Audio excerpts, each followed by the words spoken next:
ஒட்டன்சத்திரம் அருகே சிட்கோ தொழிற்சாலை அமைவதற்கு எதிர்ப்பு தெரிவித்து ஆர்ப்பாட்டத்தில் ஈடுபட்ட 500க்கும் மேற்பட்டோர் கைது செய்யப்பட்டனர். திண்டுக்கல் மாவட்டம் ஒட்டன்சத்திரம் ஒன்றியம் கொத்தயம் ஊராட்சிக்கு உட்பட்ட வெடிக்காரன் வலசு கிராமத்தில் சுமார் 74 ஏக்கர் பரப்பளவில் அரளிக்குத்து குளம் உள்ளது. சுமார் 35 கிராம மக்களுக்கு விவசாய தேவைக்கும் குடிநீர் ஆதாரமாகவும் இந்த குளம் விளங்கி வருகிறது. இந்நிலையில் கடந்த ஒரு மாத காலமாக இந்த குளத்தில் அரசு மூலமாக சிட்கோ தொழிற்சாலை அமைவதற்கான ஏற்பாடுகள் நடைபெற்று வருகிறது. இந்த குளத்தில் தொழிற்சாலை அமைந்தால் இங்குள்ள 35 கிராம மக்களுக்கும் வாழ்வாதாரம் பாதிக்கப்படும், குடிநீர் பற்றாக்குறையும் ஏற்படும் என்று பொதுமக்கள் தொடர்ந்து பல்வேறு ஆர்ப்பாட்டங்கள் நடத்தியும் மாவட்ட ஆட்சியர் மற்றும் வட்டாட்சியரிடம் மனு அளித்து வந்தனர். இந்நிலையில் இன்று வனத்துறை மூலமாக குளத்தில் உள்ள மரங்களை கணக்கெடுத்து மரங்களில் நம்பர் போடும் பணி தொடங்கியது. இதனை தடுப்பதற்காக அப்பகுதியில் உள்ள கிராம மக்கள் குளத்தை முற்றுகையிட முயற்சி செய்து நம்பர் போடும் பணியை தடுக்க இருந்தனர். இதனை அறிந்த ஒட்டன்சத்திரம் காவல் துணை கண்காணிப்பாளர் மற்றும் கள்ளிமந்தயம் காவல்துறையினர் ஆங்காங்கே பொதுமக்களை தடுத்து நிறுத்தினர். இதனால் குளம் அருகே உள்ள பூலாம்பட்டி கிராமத்தில் பூலாம்பட்டி, மரிச்சிலம்பு, வெடிக்காரன் வலசு, அமரப்பூண்டி, மேலக்கோட்டை பகுதியைச் சேர்ந்த சுமார் 500க்கும் மேற்பட்ட ஆண்கள், பெண்கள் என விவசாயிகள் ஒன்று திரண்டு ஆர்ப்பாட்டத்தில் ஈடுபட்டனர். ஆர்ப்பாட்டத்தில் ஈடுபட்டவர்களை காவல்துறையினர் கைது செய்து தொப்பம்பட்டி தனியார் திருமண மண்டபத்தில் அடைத்து வைத்துள்ளனர். ஒட்டன்சத்திரம் சட்டமன்ற தொகுதிக்குட்பட்ட கொத்தயம் ஊராட்சி பகுதியில் சிட்கோ தொழில் நிறுவனம் அமைப்பதற்காக அரசு முடிவெடுத்திருக்கிறது.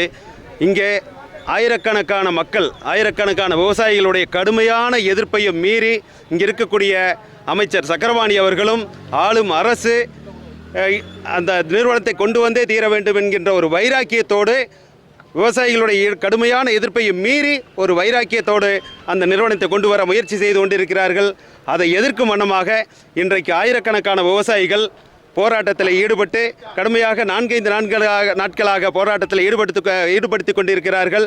இன்றைக்கும் ஆயிரக்கணக்கான விவசாயிகள் போராட்டத்தில் ஈடுபட்டு கைதாகி சிறையில் இருக்கிறார்கள். இன்றைக்கு கைது செய்யப்பட்டிருக்கிறார்கள். எங்களை எல்லாம் கைது செய்து அடைத்துவிட்டு இன்றைக்கு அதிகாரிகளை வைத்து அரசு அங்கே மதகையெல்லாம் எடுத்துக்கொண்டு இருக்கிறார்கள். குளத்தை அழித்து, நீர்நிலைகளை அழித்து அங்கே நிறுவனத்தை கொண்டு வரும் முயற்சியில் ஈடுபட்டிருக்கிறார்கள். சட்டமன்றத்திலே நிதி ஒதுக்கீடு செய்யப்பட்டு விட்டது, இனி மாற்ற முடியாது என்றெல்லாம் சொல்லுகிறார்கள். நாங்கள் அந்த A1 நோட்டீஸ் என்று சொல்லுகிறோமே, கடந்த 12ஆம் தேதி மக்களுக்கு அந்த அறிவிப்பு வந்தவுடனாக ஆயிரக்கணக்கான விவசாயிகளும் அந்த கடுமையாக எதிர்ப்பை பதிவு செய்தோம். கிராம நிர்வாக அலுவலர் இடத்தில் பதிவு செய்திருக்கிறோம், வட்டாட்சியர் இடத்துல பதிவு செய்திருக்கிறோம், மாவட்ட ஆட்சியர் இடத்திலும் பதிவு செய்திருக்கிறோம்.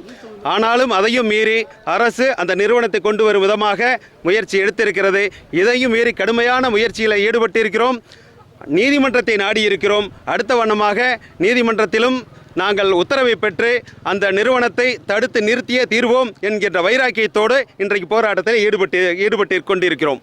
எந்தெந்த ஊரை சேர்ந்தவங்க ஆர்ப்பாட்டத்தை இது பண்ணியிருக்காங்க? இன்றைக்கு கொத்தயம் ஊராட்சிக்குட்பட்ட கொத்தயம், வெடிக்காரன் வலசு, பூலாம்பட்டி, மரிச்சிலம்பு ஊராட்சிக்குட்பட்ட பூலாம்பட்டி, மரிச்சிலம்பு, வாகரை, பூசாரி கவுண்டன் வலசு, மேட்டுப்பட்டி, அமரபூண்டி, வேப்பன் வலசு உள்ளிட்ட ஒரு 3-4 ஊராட்சிகளுடைய குக்கிராமங்களிலிருந்தும் அனைத்து கிராமங்களிலிருந்தும் மக்கள் வந்திருக்கிறார்கள்.